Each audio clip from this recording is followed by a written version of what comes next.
Hello friends, नमस्कार। स्वागत है आपका अपने यूट्यूब चैनल पर। आज एक बार फिर हमारे सामने पवन जी हैं। आप सबको जो भी नए स्टूडेंट्स हैं, अगर इनके बारे में नहीं पता है तो मैं आपको इंट्रोड्यूस करा देता हूँ। ये 2021 बैच के एटीसी टॉपर हैं और जब आपका नोटिफिकेशन आया था तब हमने इनका एक इंटरव्यू लिया था जिसमें पूछा था कैसे प्रिपरेशन करनी है। अब इसका आपका रिजल्ट डिक्लेयर हो चुका है, डॉक्यूमेंट्स वेरिफिकेशन की लिस्ट आ गई है। तो अभी यहाँ पर क्या है, यहाँ पर हम लोगों को पता करना है आगे फर्दर प्रोसेस क्या होता है उसके बारे में। कई सारे स्टूडेंट्स ने मुझे क्वेश्चंस भेजे थे जो मैंने इनसे शेयर किए, और वो आपके जितने भी क्वेश्चंस हैं, जो भी आपकी क्वेरीज हैं, वो मैं यहाँ पर आप इनसे पवन जी से जानने की कोशिश करूँगा। तो पवन जी, सबसे पहले तो बताइए क्या हाल चाल है। अपना टाइम देने के लिए बहुत बहुत धन्यवाद। आप बहुत बिजी रहते हैं। नहीं, थैंक यू। हाँ, अभी थोड़ा ट्रेनिंग में टाइम कम मिलता है। हाँ, बट ठीक है सब। और तो आप बताइए, सब बढ़िया। बस एकदम बढ़िया। तो कुछ क्वेश्चन थे मैंने जो ऑलरेडी आपसे शेयर किए हुए हैं, मैं वो कुछ क्वेश्चन बच्चों के हैं जो उनको प्रॉब्लम आ रहा है, मैं वो क्वेश्चन आपके सामने पूछ लेता हूँ। हाँ जी, जरूर ठीक है, पूछिए। एक सेकेंड। पहला क्वेश्चन तो ये था कि हमें नॉर्मलाइज मार्क्स कैसे पता चलेंगे, क्या आरटीआई करना चाहिए। तो इसका तो ऑलरेडी स्कोर कार्ड अब रिलीज हो चुका है, उसमें रॉ मार्क्स, नॉर्मलाइज हाँ, मार्क्स सब कुछ है। आजकल स्कोर कार्ड में पहले नहीं देते थे हाँ, नॉर्मलाइज मार्क्स, और मेन मार्क्स के लिए ही आरटीआई देना पड़ता था अगर किसी को जानना है जो हाँ। सिलेक्टेड है या नॉन सिलेक्टेड है। बट अब तो शायद लास्ट टाइम इन्होंने रैंक भी दी थी। इस बार हम्म शायद रैंक नहीं है। हम्म। और इस बार सिर्फ नॉर्मलाइज मार्क्स और सिर्फ मार्क्स है। हाँ, हाँ। तो दूसरा क्वेश्चन एक पूछा है कि मैं डीवी के लिए सेलेक्ट हो गया हूँ और मेरे सर्टिफिकेट में स्पेलिंग मिस्टेक है फादर्स नेम में, और सीजीपीए में परसेंटेज में भी कुछ मिस्टेक है। उसका क्या प्रोसेस है, क्या इसके रिगार्डिंग आप कुछ बता सकते हैं? देखिए, फादर्स नेम में मिस्टेक ऐसा होता है अगर आपके दो डॉक्यूमेंट्स हैं जो हाँ। आपने उसमें डाला है। जब फॉर्म भरते टाइम आपने एप्लीकेशन फॉर्म में कुछ डाला होगा और शायद इनके आधार कार्ड या 10th मार्कशीट में कुछ अलग होगा। हम्म तो अगर किसी भी नाम में कोई प्रॉब्लम है, जैसे मेरे सर्टिफिकेट में भी ऐसे कोई प्रॉब्लम था, तो जब आप डीवी में जाते हैं तब आपको पता चलता है। मतलब मुझे तो तभी पता चला, अगर आपको पहले से पता है तो अच्छी बात है। तो वो एक एफिडेविट होता है, फॉर्मेट वो दे देते हैं कि कैसे उसको टाइप करना है। तो आप एफिडेविट को किसी भी तहसील में जाके आप उससे एक नॉर्मल स्टैम्प पेपर पर, जितना भी वो बोले उस स्टैम्प पर पेपर पर अगर आप एफिडेविट बनवाते हैं, और वो आप उनको मेल कर सकते हैं। जरूरी नहीं आपको फिजिकली सबमिट करना है, आप उसे मेल करवाइए और आप सबमिट कर सकते हैं, कोई प्रॉब्लम नहीं। तो ये और एफिडेविट। वो टाइम भी देते हैं 14 दिन 15 दिन का, तो अच्छा, ओके ओके। काफी टाइम देता है। तो मतलब ये डॉक्यूमेंट्स वेरिफिकेशन आप जब करवाने वहां पर जाएंगे उसके बाद का प्रोसेस है ये? हाँ, उसके बाद का प्रोसेस है। Okay okay okay. लेकिन अगर इन्हें पहले से पता है हाँ। कि पहले से गलती है, तो ये पहले भी बनवा सकते हैं। Okay okay. अच्छा, एक और सेम ऐसा ही प्रॉब्लम और था। ये कई सारे कैंडिडेट्स ने क्वेरी भेजा है कि उनका जो मार्कशीट है उसमें मैथ्स और फिजिक्स मेंशन नहीं है, तो उनको क्या कॉलेज से लेना पड़ेगा क्या इसके लिए, या जो इंजीनियरिंग बैकग्राउंड से हैं उनके में क्या, उनके में इंजीनियरिंग मैथमेटिक्स या इंजीनियरिंग फिजिक्स लिखा हुआ है, तो इसका क्या प्रोसेस है? देखिए, ये काफी हम लोग के टाइम पे भी काफी प्रॉब्लम आई थी। हम्म स्पेशली कुछ कॉलेजेस में जो कोर्सेज हैं उसमें कोर्सेज के नाम होते हैं प्रोबेबिलिटी, कैलकुलस। कभी हम्म। मैथ्स नहीं लिखा रहता है, फिजिक्स नहीं लिखा रहता। मेरी मार्कशीट में भी यही प्रॉब्लम थी। तो आप जब आप डॉक्यूमेंट वेरिफिकेशन पे जाएंगे तभी वो बता देंगे, या नहीं भी जाएंगे। अगर आपके पास पहले से मेल आया है, हम्म। जब आपको मेल आया कि आपके मार्कशीट में मैथ्स और फिजिक्स नहीं है, अगर मेल नहीं आया है तो वो डॉक्यूमेंट वेरिफिकेशन बता देंगे। और अगर मेल आया है तब आप अपने कॉलेज में कांटेक्ट करेंगे। हम्म। कॉलेज वाले आपको या फिर एक मेल करेंगे regarding stating that our courses, this probability course और calculus course equivalent to maths and physics, okay. ये बताएंगे। अगर वो मेल नहीं करते हैं तो एक डॉक्यूमेंट बना के दे देते हैं, एक लेटर टाइप कर देते हैं कि this degree is equivalent to maths and physics, we have studied this student of ours has studied maths and physics in this particular course and he has cleared all the exams. अगर वो ऐसा लिख के दे दें तब भी चल जाता है। तो कुछ हमें पहले शायद मेल आ गया था, अगर मेल नहीं आया है तो आप अभी से अपने कॉलेज वालों को बोल सकते हैं कि हमें एक आप लेटर लिख के दे दीजिए कि हमने मैथ्स और फिजिक्स पढ़ा है। अगर लेटर नहीं तो आप मेल लिख के दे दें, दोनों ही वैलिड होते हैं। तो ये अभी डॉक्यूमेंट्स वेरिफिकेशन के पहले सबमिट करना होता है, उसके बाद होता है? देखिए, वैसे हमें तो मेल आया था। अगर इन्हें मेल आया है तब तो हम्म आप पहले से कर लें। और हम्म मैं तो कहूंगा, अगर जैसे 1 तारीख से डॉक्यूमेंट वेरिफिकेशन चालू है, हम्म अभी आपके पास कुछ दिन हैं, 5-6 दिन तो है, तो अभी आप अगर कॉलेज वालों को बोल दें तो वो प्रोवाइड करा देंगे। अभी हम्म। नहीं भी कर पाए तो आप डॉक्यूमेंट वेरिफिकेशन के बाद भी कर सकते ओके ओके।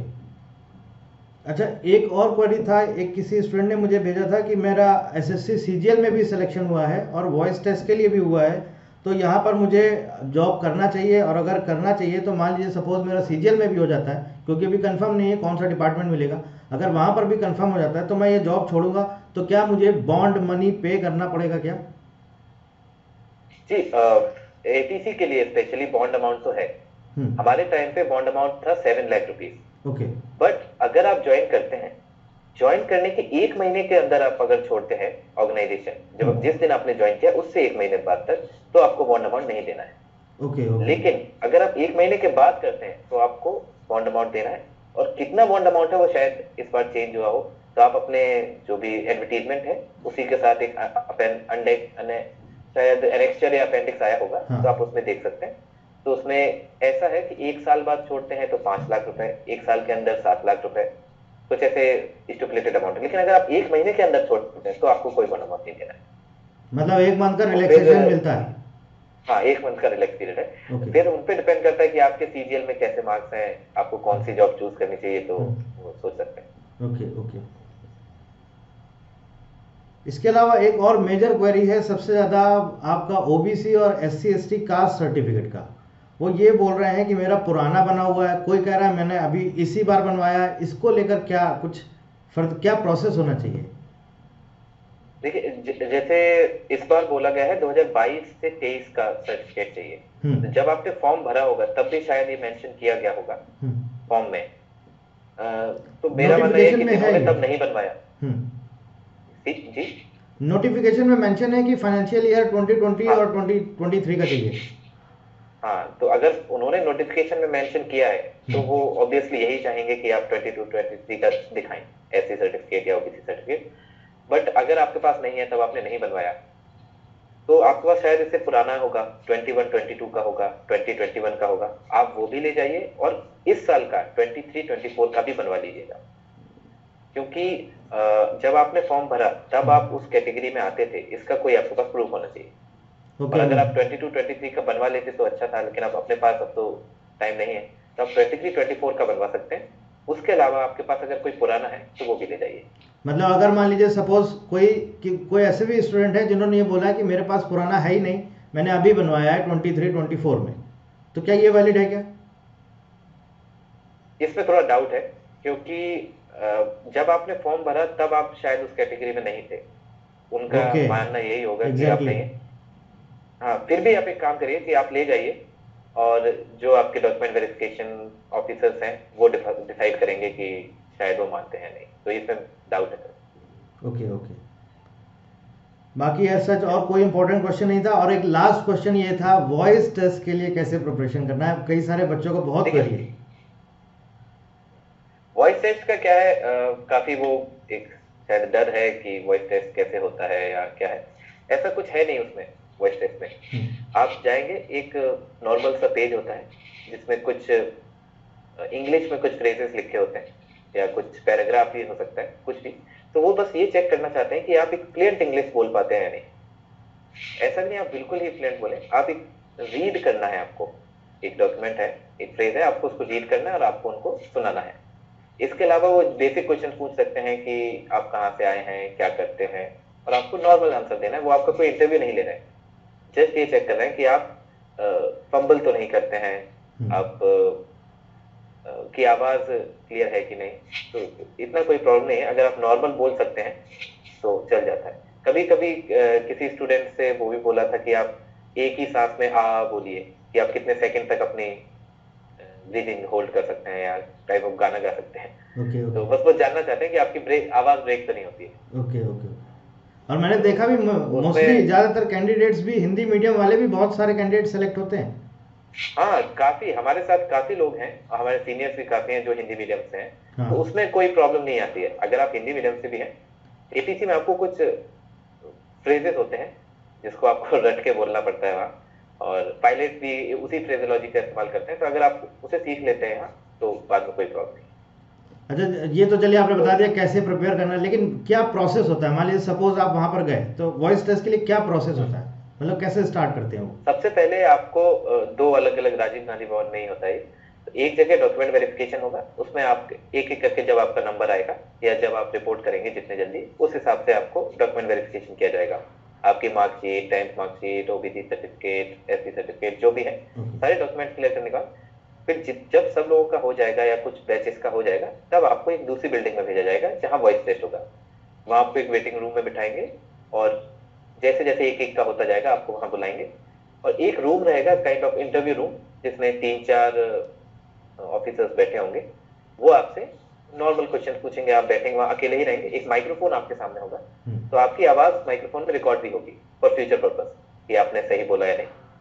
तो माइक्रोफोन में आपसे वो जनरल क्वेश्चन पूछेंगे कि कहाँ से आए हैं, हाउ वाज योर डे, और where did you completed your graduation, बस यही चीज। फिर उसके बाद आपको बस कह देंगे जाइए। मतलब बेसिकली कुछ उसके लिए प्रिपरेशन करने की ऐसे जरूरत, नर्वस नहीं होना, जो कोई बच्चे बहुत preparation घबरा करने रहे हैं। की।